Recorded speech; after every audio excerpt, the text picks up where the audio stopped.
আসসালামু আলাইকুম ওয়া রাহমাতুল্লাহি ওয়া বারাকাতুহু। দুরূদ শরীফ পড়ি। আল্লাহুম্মা সাল্লি আলা মুহাম্মাদ ওয়া আলা আলি মুহাম্মাদ কামা সাল্লাইতা আলা ইব্রাহিম ওয়া আলা আলি ইব্রাহিম ইন্নাকা হামিদুম মাজিদ। আল্লাহুম্মা বারিক আলা محمد وعلى آل محمد كما باركت على إبراهيم وعلى آل إبراهيم إنك حميد مجيد. نحمده ونصلي على رسوله الكريم. أما بعد، فقد قال الله تعالى في كلامه المجيد وفرقانه الحميد. فأعوذ بالله من الشيطان الرجيم. بسم الله الرحمن الرحيم. لن ينال الله لحومها ولا دماؤها ولكن يناله التقوى منكم. صدق الله مولانا العظيم. وقال النبي صلى الله عليه وسلم: حب الدنيا رأس كل خطيئة، أو كما قال عليه الصلاة والسلام.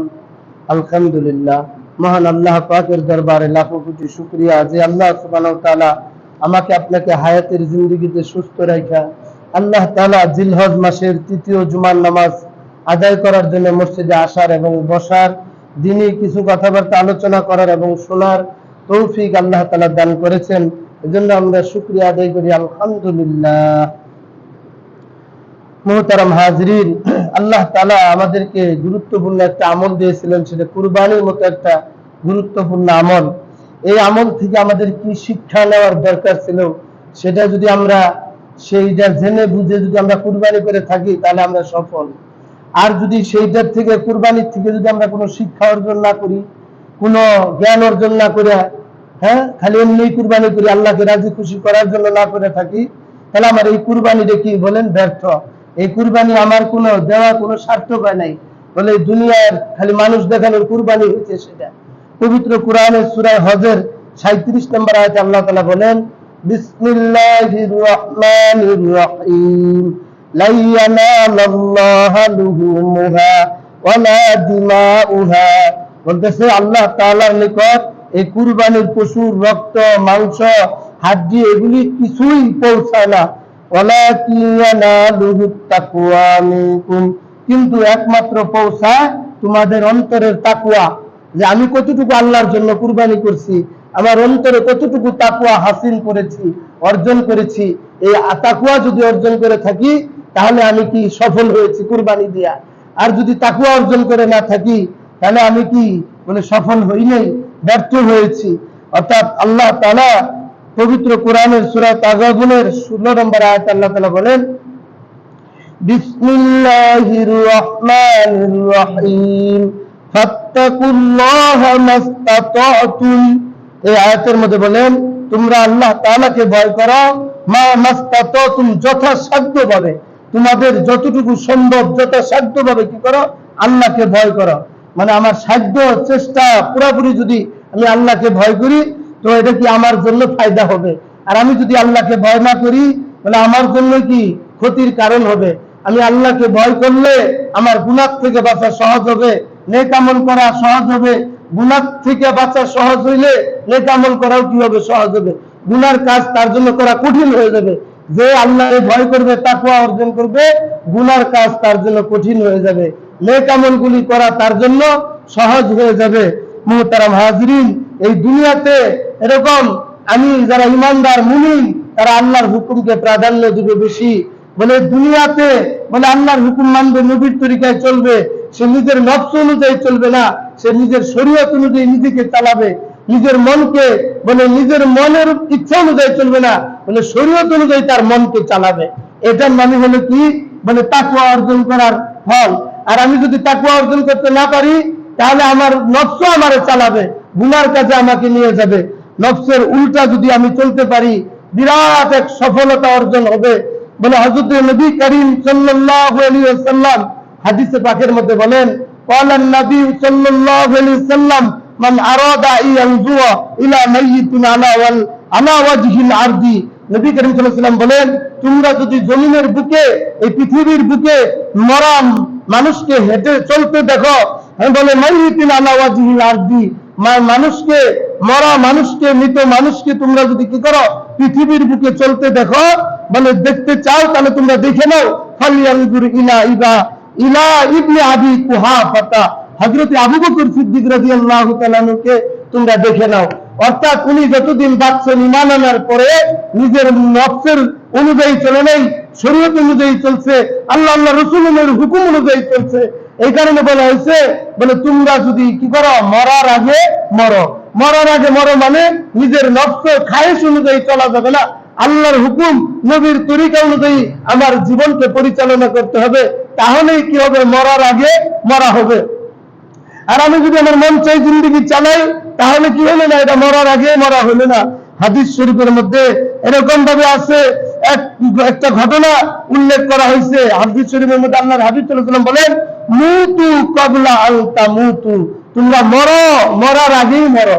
অর্থাৎ আল্লাহর হুকুম নবীর তরিকা যদি আমার জীবনকে চালাই, তাহলে আমার নফস অনুযায়ী চালানো হলো না, তাহলে কি হবে, আল্লাহর হুকুম অনুযায়ী চালানো। অর্থাৎ মরা মানুষ যেমন কি করতে পারে না, কিছু করতে পারে না, নিজের মানে লাশে যে ধোয়াইলে ব্যথা পায়, বলতে পারে না আমাকে আসতে দাও, গরম পানি দিও না।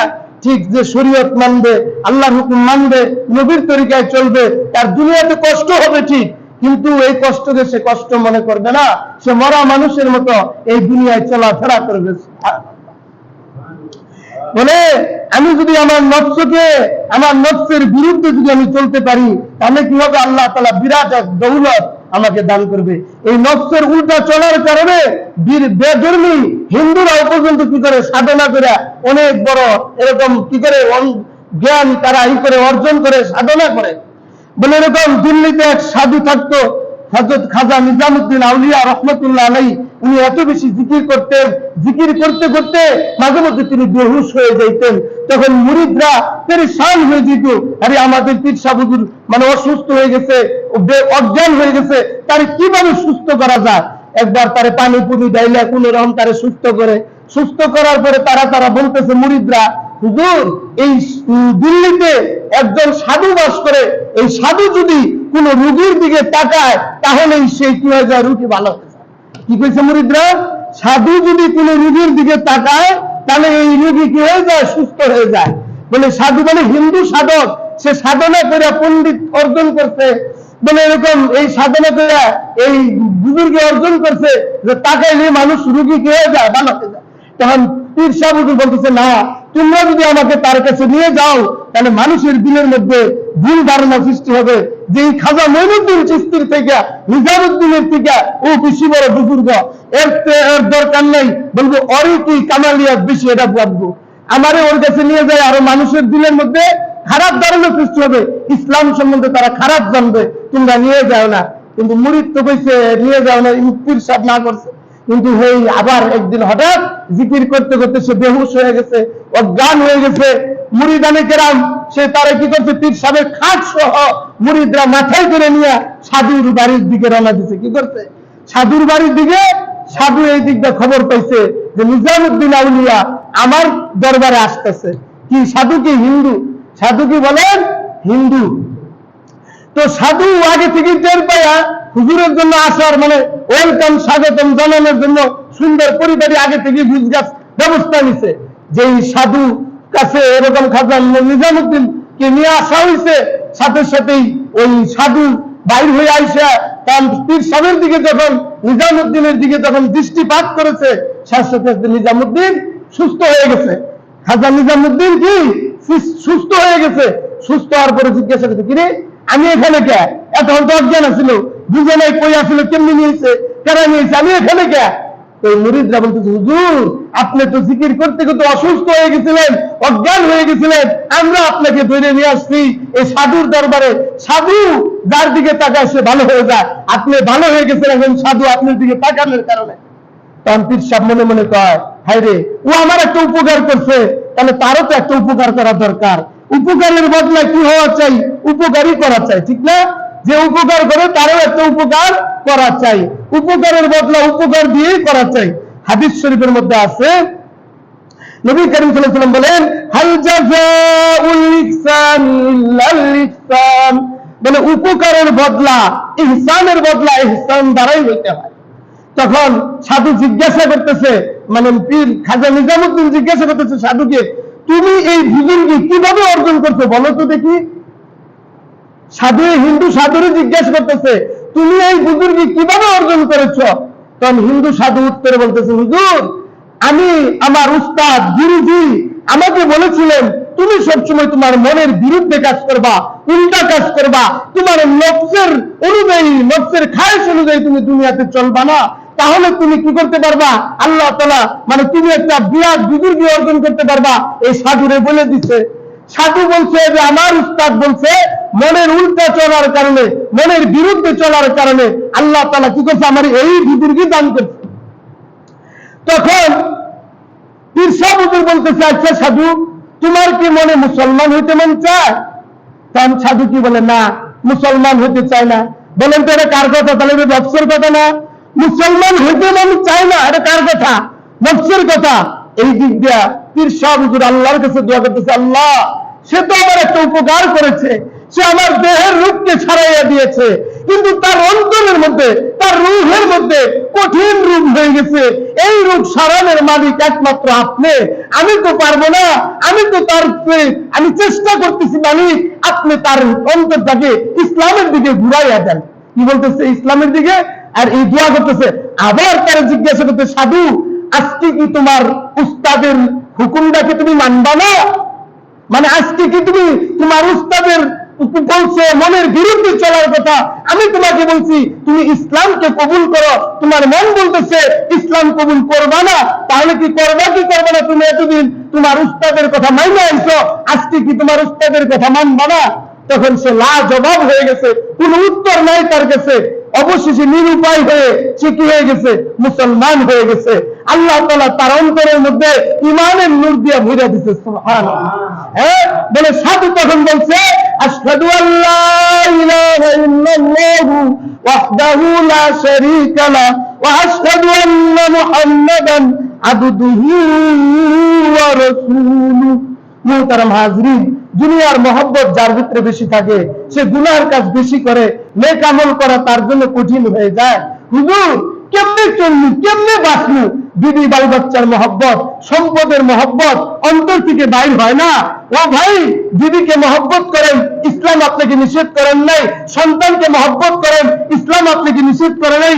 সম্পদ কামাই করেন, ইসলাম আপনাকে নিষেধ করে নাই। সম্পদের সঠিক ব্যবহার করেন, স্ত্রী পুত্রের সাথে আপনি সঠিক ব্যবহার করেন।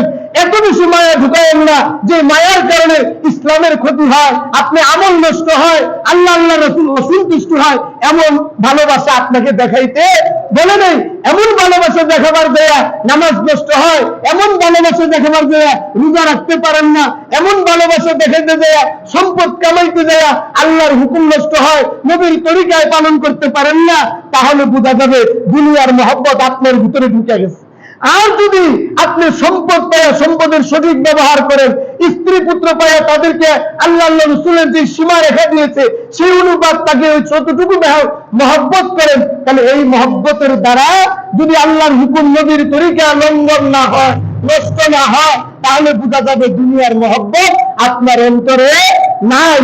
এরকম দিন, এমন মন, এমন ভাবে চলতে যদি পারেন, এরকম মহব্বত যদি করতে পারেন, তাহলে এই মহব্বতের দ্বারা কি হবে না? গুনাহগার হবেন না।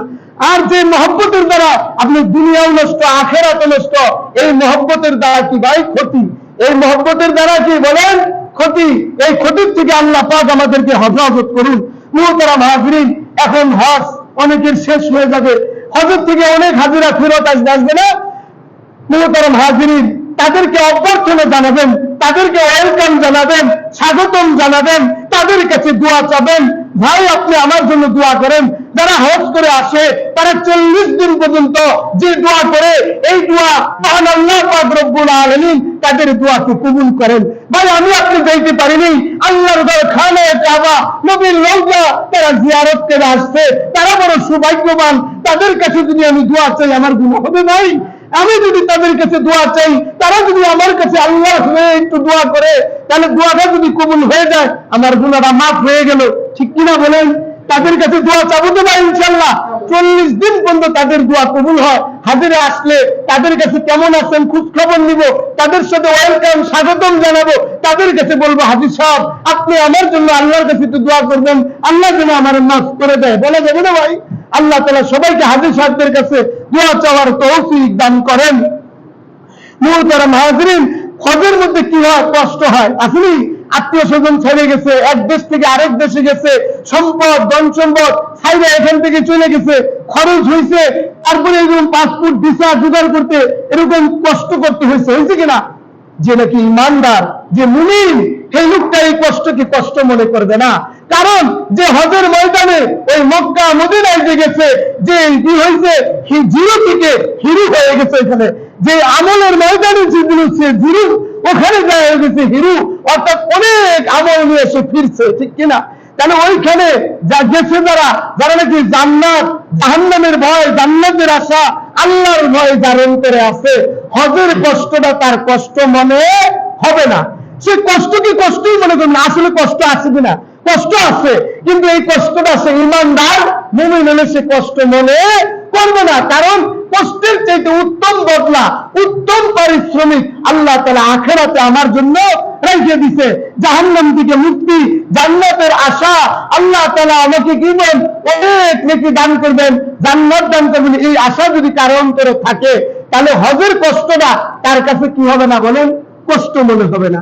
আর যে নাকি এরকম ভাবে দুনিয়ার মহব্বত যার ভিতরে থাকবে, ওর কাছে তো কষ্ট মনে হয় রে, কোটি টাকা খরচ হয়ে গেল, তাই আত্মীয় স্বজন ছাইরে আইছি, খাওয়ার কষ্ট, থাকার কষ্ট, চলাফেরার কষ্ট, সে কষ্টকে কষ্ট মনে করবে। আর যার ভিতরে কি আছে বলেন? আল্লাহর ভয় আছে, জান্নাতের আশা আছে, জাহান্নামের ভয় আছে, এই লোকটা হজের যে কষ্ট, এই কষ্টকে সে কষ্টই মনে করবে না। কারণ এই কষ্টের কারণে আল্লাহ তাআলা তাকে জান্নাত দান করবে, জাহান্নাম থেকে তাকে মুক্তি দান করবে, ঠিক কিনা ভাই বলেন? এই জন্য কষ্টকে কষ্ট মনে করবে না। যে প্রকৃত হাজী ইমানদার মুমিন, আসলে ওই কষ্টটা আসলে তার জন্য কষ্ট না। বলে কবুল হজের বিনিময় একমাত্র হলো জান্নাত। হাদিসে পাকের মধ্যে নবী করিম সাল্লাল্লাহু আলাইহি ওয়াসাল্লাম বলেন, আল হাজ্জুল মাবরুরু লাইসা লাহুল জাযাউ ইল্লাল জান্নাহ। বলে কবুল হজের বিনিময়, প্রতিদান একমাত্র জান্নাত ছাড়া আর কিছু নয়। যার হজ কবুল হয়, মাবরুর হজ হয়, এর বিনিময় একমাত্র কি বলেন? জান্নাত। জান্নাত ছাড়া আর কিছু নয়। অর্থাৎ জান্নাত দিয়ে আল্লাহ তাআলা তার জন্য কি হবেন? খুশি হবেন। মুহতারাম হাজিরিন, এরকম ভাবে আব্দুল্লাহ ইবনে মুবারক রাহমাতুল্লাহ আলাইহি তিনি একবার হজে গেছেন। কই গেছেন? হজে গেছেন। হজে যাওয়ার পরে হজ করতে করতে আরাফার ময়দানে ঘুমায় গেছেন ক্লান্ত অবস্থায়। স্বপ্নে দেখতেছে দুইজন ফেরেশতা নেমে আসছে। একজন আরেকজনকে জিজ্ঞাসা করে, ভাই এবার কত জন লোক হজে আসছে? বলে এরকম এবার 6 লক্ষ লোক হজ করতে এসেছে। বলে কয়েকজনের হজ কবুল হয়েছে? একজনে বলে একজনের হজ কবুল হয় নাই। তখন এই স্বপ্ন দেখে তার ঘুম ভেঙে গেছে। ওই দুই ফেরেশতা আবার চলে গেছে। চিন্তায় তিনি পেরেশান। আব্দুল্লাহ ইবনে মুবারক রাহমাতুল্লাহ আলাইহি তিনি বলেন, হায় আমার কি অবস্থা হবে মালিক, আমার হজ কবুল হইল না। 6 লক্ষ মানুষ হজ করতে আইছে, বলে কারো হজ কবুল হয় নাই, তাহলে আমার কি উপায় হবে? তখন তিনি এই চিন্তা করতে করতে আবার ঘুমায় গেছেন। ঘুমের মধ্যে আবার স্বপ্নে দেখে ওই দুই ফেরেশতা আবার অবতরণ করেছে। জিজ্ঞাসা করতেছে একজন আরেকজনকে, 6 লক্ষ মানুষ হজ করতে আইছে, তাহলে এতগুলি মানুষের হজের কি উপায় হবে, কি ব্যবস্থা হবে? বলে তিনি একজন আরেকজনকে বলতেছে, এই 6 লক্ষ মানুষের মধ্যে মাত্র 6 জন মানুষের হজ কবুল হয়েছে। কয়জন? 6 জন মানুষের হজ কবুল হয়েছে। তখন বাকি হাজীদের কি অবস্থা হবে? তখন আরেক ফেরেশতা উত্তরে বলে, আমার দয়াল আল্লাহ ওই 6 জনের উসিলায় 6 লক্ষ মানুষের হজকে আল্লাহ তাআলা কবুল করে নিয়েছেন। তাহলে জামাতের সাথে নামাজ পড়লে এরকম লাভ, একদিনের নামাজ যদি কবুল হয়ে যায় পুরো জামাতের নামাজ কবুল হয়ে যায়, ঠিক কিনা বলেন? হজের মধ্যে যারা গেছে ওদের মধ্যে যাদের হজগুলি কবুল হয়ে গেছে তাদের উসিলায় বাকি হাজিদের হজও কি বলেন কবুল হয়ে গেছে। এজন্য মুহতারাম হাজরিন, এরকম গায়বী আওয়াজ থেকে আল্লাহর আমার হজ কবুল করুক বা না হরুক বলে আমি আল্লাহর রশি কখনো ছাড়বো না। আল্লাহর সাথে বান্দার কি হয় কালেকশন হয়। এরকম এক বুজুর্গ এরকম প্রতি বছর হজে যায়, প্রতি বছর হজে যায়, হজ করে হয়। এবার মুরিদ বলতেছে হুজুর আপনার সাথে আমিও এবার হজে যাব, আপনার খেদমতে থেকে আমিও হজ করব, আমাকে দয়া করে নিয়ে যান। মুরিদকে নিয়ে গেছে পীর সাহেব, তাকে হজ করে নিয়ে যাওয়ার জন্য সাথে হজ করা শেষ, যখন ফিরত আসবে তওয়াফ করবে, বলতেছে লাব্বাইক আল্লাহুম্মা লাব্বাইক। জবাবে আসমান থেকে উত্তর আসে লা লাব্বাইক লা লাব্বাইক, আমি তোমার জবাব শুনতেছি না, তোমার হজ কবুল হয় নাই, তুমি ফিরত যাও। বলে মুরিদ বলতেছে হুজুর আপনি কি কিছু শুনতে পান? পীর সাহেব বলতেছে আমি তো কিছু শুনতে পাই, তুমি কি শুনতে পাইছো বলো? হুজুর আসমান থেকে আওয়াজ আসতেছে আপনি যে হজ করেছেন হজ কবুল হয় নাই, আমি তো এই আওয়াজটাই শুনতেছি, আপনি শুনতে পান না। পীর সাহেব বলে ওরে মুরিদ আমি তো শুনতেছি আজ থেকে 40 বছর যাবত। কয় বছর? 40 বছর যাবত হজ করে, তবুও তার হজ কবুল হয় না। প্রত্যেকবারই গায়বী আওয়াজের মাধ্যমে জানানো হয় তোমার হজ কবুল হয় নাই, তোমার হজ কবুল হয় নাই। এই লোকটার অন্তরটা ফাইটা চৌচির হয়ে গেছে, আসমানের দিকে তাকায় বলতেছে মালিক তুমি হজ কবুল করো আর না করো, তোমার দরবার ছাড়া তো আবার আর কোনো দরবার নাই। তুমি কবুল করলেও তোমার দরবারে আবার আসতে হবে, হজ যদি কবুল না করো তবু তোমার দরবার ছাড়া আবার কোনো দরবার নাই। আছে ভাই বলেন? মালিক যদি আমার নামাজ কবুল করুক আর না করুক, আমার হুকুম করছে তবুও তার নামাজ আমার পড়তেই হবে, ঠিক কিনা? কবুল করা আর না করা কার উপর ইচ্ছা বলেন? আল্লাহর ইচ্ছা। আমার চেষ্টা সুন্দরভাবে আমলকে তার দরবারে পেশ করা, মালিকের কাজ হলো আমার আমলকে কবুল করে নেওয়া। কবুল করুক আর না করুক তবুও তার হুকুম থেকে পিছপা হওয়া যাবে না, তার রশিকে ছাড়া যাবে না। আল্লাহ পাক তার এই দোয়াকে উপেক্ষা করে বলতেছে ও আমার পেয়ারা বান্দা তুমি শোনো, তুমি এতদিন যাবত যে হজগুলি করেছো তোমার এই কথার কারণে আমি আল্লাহ তোমার পিছনের সবগুলি হজকে আমি কবুল করে নিলাম। সুবহানাল্লাহ। দেখছেন মান্দার দিলের মধ্যে কি থাকতে হবে? আল্লাহ কবুল করুক আর না করুক আমি আল্লাহকে ছাড়া, আল্লাহর দরবার ছাড়া আমার আর কোন দরবার নাই। এই নিয়ত আল্লাহর রশিকে আমি মজবুত করে ধরবো, আল্লাহর রশিকে আমি কখনো ছাড়বো না। আমার আমল কবুল হোক বা না হোক, মালিক তুমি কবুল না করলে আমি কার কাছে যাব? কে আমার আমল কবুল করবে? দয়া করে আমার আমলকে আপনি কবুল করে নেন। এভাবে বলতে পারবো না ভাই, সবসময় মুনাজাত করবো, দোয়া করবো আল্লাহ আমার আমলকে কবুল করে নেন। মুহতারাম হাজরিন, আজকে আমরা কিছু থেকে কিছু হলেই কি করি ভাই? ঋণ করে বসি, আল্লাহর উপরে কোনো ভরসা করি না। ওই যে বললাম খাজা নিজামুদ্দিন, ওনারই একটা ঘটনা। ওনার পীর সাহেব যখন ওনাকে মুরিদ করে ছেড়ে দিলেন, খোলাফত দিলেন, ওই নিজামুদ্দিনকে বলতেছে পীর সাহেবকে, হুজুর আমার কিছু নসিহত করে দেন যাতে করে আমি কি হতে পারি, ওই নসিহতটা পালন করতে পারি। পীর সাহেব বললেন তুমি কখনো ঋণ করবা না। কি নসিহত করে দিছে বলেন? তুমি কখনো ঋণ করবে না, হাওলাত করবে না। এই নসিহত শুনে উনি আশা করছেন, উনার খানকার মধ্যে আছেন অনেক মুরিদানে কেরাম আছেন। কয়েকদিন যাবৎ খাবার নাই, কয়েকদিন যাবৎ খাবার নাই। এখন মুরিদানে কেরাম বলতেছে হুজুর কি খাবো, কিচ্ছুই তো নাই। ওই যে ময়দানে দেখা যাইতেছে মানুষ আলু তোলার কাজ করতেছে, আলু তুলে দিলে কিছু আলু পাওয়া যাবে। আমরা যদি আপনি যদি অনুমতি দেন তাহলে আমরা সেই ময়দানে যাই কিছু আলু তোলার কাজ করে দিই, কিছু আলু পাবো, কিছু খাওয়ার ব্যবস্থা হবে, ঠিক কিনা বলেন? এখন পয়সা কিছু এটা তো ভালোই, মন্দ হয় না, যাও তোমরা যা কাজ করো, যদি কাজের বিনিময়ে তোমাদের কিছু আলু দেয় তাহলে খাওয়ার ব্যবস্থা হবে। এই মুরিদানে কেরাম গেছে কাজ করার জন্য, কাজ করছে, আলু তুলে দিচ্ছে, কিছু আলু পাইছে, আলু আলু সিদ্ধ করছে। সিদ্ধ করার পরে কিন্তু আলু পীর সাহেবের সামনে যখন পেশ করছে, পীর সাহেব দেখে আলুর মধ্যে লবণ ছিটানো। কি ছিটানো? পীর সাহেব তো জানে আমার ঘরে লবণ নাই, কি জানে আমার ঘরে লবণ নাই। মুরিদানে কেরামকে জিজ্ঞাসা করে তোমরা লবণ কোথায় পাইলা? হুজুর পাশের বাড়ি থেকে আমরা লবণ কি করে নিয়েছি, চেয়ে নিয়ে আইছি। মুরিদ পীর সাহেব বলতেছে আমার তো ঋণ করা নিষেধ, আমার পীর সাহেব বলে দিছে ঋণ করবা না, তোমরা কেন লবণ হাওলাত করেছ, লবণ কেন ঋণ করেছ? এই সমস্ত আলু তোমরা এতিম অসহায় গরিবদের মাঝে বিলিয়ে দাও। সমস্ত মুরিদানে কেরাম কেউ খাইল না, ওই আলুগুলি সমস্ত গরিবদের মাঝে বিলাইয়া দিল। এইভাবে না খাই কাটাইয়া দিল। রাত্রির বেলা তারা আমল করতেছে, তাহাজ্জুদ করতেছে, আল্লাহর দরবারে কান্নাকাটি করতেছে। ফজরের নামাজের পরে নদীর থেকে সাইরেন আওয়াজ আসতেছে, জাহাজের আওয়াজ, জাহাজের আওয়াজ আসতেছে, বিরাট এক জাহাজ এসে সেখানে ভিড়ছে। ভিড়ার পরে এরকম ভাবে বাতাস, মানে ওইখান থেকে জানাইতেছে এখানে নিজামুদ্দিন নামে কে আছে, তাকেই কি জাহাজের কাছে পাঠান। ওই পীর সাহেব হুজুর খাজা নিজামুদ্দিন আউলিয়া রহমতুল্লাহ আলাইহি তাকে জাহাজের কাছে নিয়ে যাওয়া হলো। জাহাজের যে পাইলট নাবিক উনি বলতেছে হুজুর এই সবগুলি পুরা জাহাজের মাল আপনার জন্য হাদিয়া শুরু আসছে, আপনি এগুলি গ্রহণ করেন। এগুলি যদি ফুরাইয়া যায় আবার আপনাকে সৌদির বাদশাহ আবার আপনাকে পাঠাবেন। সুবহানাল্লাহ। বলেন এই ঘটনা বলা মাকসাদ না, উদ্দেশ্য ছিল তাওয়াক্কুল করছে কার উপরে? বলেন আল্লাহর উপরে।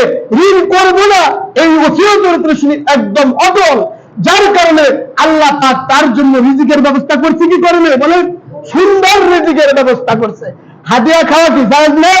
তার জন্য হাদিয়া পাঠাইছে সৌদির বাদশাহ, এক জাহাজ ভর্তি খাবার উপঢৌকন পাঠাইছে, বলে তার অভাব দূর হয়ে গেছে। ঠিক কিনা বলেন? এই জন্য মুহতারাম হাজিরিন, নিজের নফস অনুযায়ী যখন চলবেন তখন নিজেকে আল্লাহর সমস্ত কাজ, আল্লাহর হুকুম, নবীর তরিকা অনুযায়ী করে দেবো। আজকে আমরা রাগ করি, রাগ করলে হাড়ি পাতিল ভেঙে ফেলাই, বিবি তালাক দিয়ে ফেলাই, দেই কিনা বলেন? এই রাগের কোনো মাত্রা হইলো? সবচেয়ে নিম্ন পর্যায়ের যেটা জায়েজের মধ্যে কাজ হলো তালাক দেওয়া, এটা নিম্ন শ্রেণীর কাজ। বলে মুহতারাম হাজিরিন, হযরত আলী রাদিয়াল্লাহু তাআলা আনহু যুদ্ধের ময়দানে যুদ্ধ করতেছে। কি করতেছে? যুদ্ধের ময়দানে যুদ্ধ করতেছে। যুদ্ধ করতে করতে কাফেরদের সাথে পারতেছে না, ওরাও মারে এরাও মারে, কাফেররা মুসলমানদেরকে মারতেছে, মুসলমানরা কাফেরদেরকে মারতেছে। এক পর্যায়ে কাফেরের সাথে হযরত আলী রাদিয়াল্লাহু তাআলা এমন পর্যায়ে যুদ্ধ হলো, তার তরবারির আঘাতে কাফেরের তরবারি ভাঙা টুকরা টুকরা হয়ে গেল। কাফেরের উপরে হযরত আলী রাদিয়াল্লাহু তাআলা চড়া পড়ছে। কি বলছে বলেন? বুকের উপরে চড়া পড়ছে। আর ওই কাফের নিচে থেকে হযরত আলী রাদিয়াল্লাহু তাআলা মুখের মধ্যে থুথু নিক্ষেপ করছে। কি নিক্ষেপ করছে? আমরা যেটা স্যাপ বলি বা থুথু, এই থুথু নিক্ষেপ করছে। নিক্ষেপ করার কারণে তার রাগটা বাড়ছে না কমছে বলেন তো? আলী রাদিয়াল্লাহু তাআলা রাগ আরো বাইরে গেছে। বাইরে যাওয়ার কারণে বলে তিনি ওই কাফেরের উপর থেকে নেমে গেছে। আমরা ওই কি করতাম বলেন? ওদের আরো জায়গা 3-4 পুরা জাহান্নামে পাঠাই দিতাম, ঠিক না? উনি নেমে গেছেন।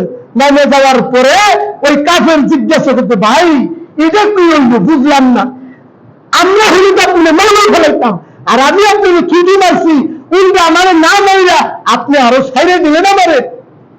তখন আলী রাদিয়াল্লাহু আনহু বলতেছে, ভাই প্রথম যে আমি তোমারে শুয়াইছিলাম ওই শুয়ানিটা ছিল আল্লাহর জন্য। কার জন্য ছিল? শুয়ানিটা ছিল তোমারে মারার, ওই সময় যদি মারতাম তাহলে তুমি জাহান্নামে যেতা, আমার কাজটা ঠিক আছিল। এখন যে তুমি আমার থুতু মারছো, এটা আমার ব্যক্তিগত রাগ এসে গেছে। কি এসে গেছে বলেন? ব্যক্তিগত রাগের জন্য যদি তোমার আমি মারি তাহলে এটা আল্লাহর দরবারে আমাকে হিসাব দিতে হবে। এর জন্য আমাকে হিসাব দিতে হবে। আল্লাহর আদালতে আমি কি হিসাব দিব বলেন? আজ পারবো? এই জন্য ব্যক্তিগত রাগের জন্য আরেকজনকে মারা যাবে না। ইসলামের জন্য আল্লাহ আল্লাহ রসুলের দুশ্মন হিসেবে তাকে প্রথমে মারা কি ছিল? জায়েজ ছিল। যখন তার থুতু মারছে আর ছেড়ে দিচ্ছে, এই যে বোঝানোর উদ্দেশ্য, যুদের মন চাই জিন্দগি, নিজের জীবনকে চালানো যাবে না। মন তো চাইছিল তাকে মজা করার জন্য। ইসলাম কি বলে? তাকে তোমার নিজের ব্যক্তিগত রাগের কারণে তুমি মারতে পারবে না, ঠিক তাকে ছেড়ে দিছে। আর ওই ব্যক্তি দাঁড়ায় বলতেছে, আশহাদু আল্লা ইলাহা ইল্লাল্লাহু ওয়া আশহাদু আন্না মুহাম্মাদান আবদুহু ওয়া রাসূলুহু। এই ব্যবহারের কারণে কি হয়ে গেছে বলেন? মুসলমান হয়ে গেছে। যদি মারধর করতো মুসলমান হইতো বলেন? এজন্য আল্লাহ পাক আমাদের সকলকে আল্লাহর হুকুম, নবীর তরিকা অনুযায়ী আমাদের অন্তরে আল্লাহ পাকের তাকওয়া অর্জন করে দুনিয়ায় সফলতা আখিরাতের মুক্তি অর্জন করার তৌফিক দান করেন। সকলে বলেন আমিন। যারা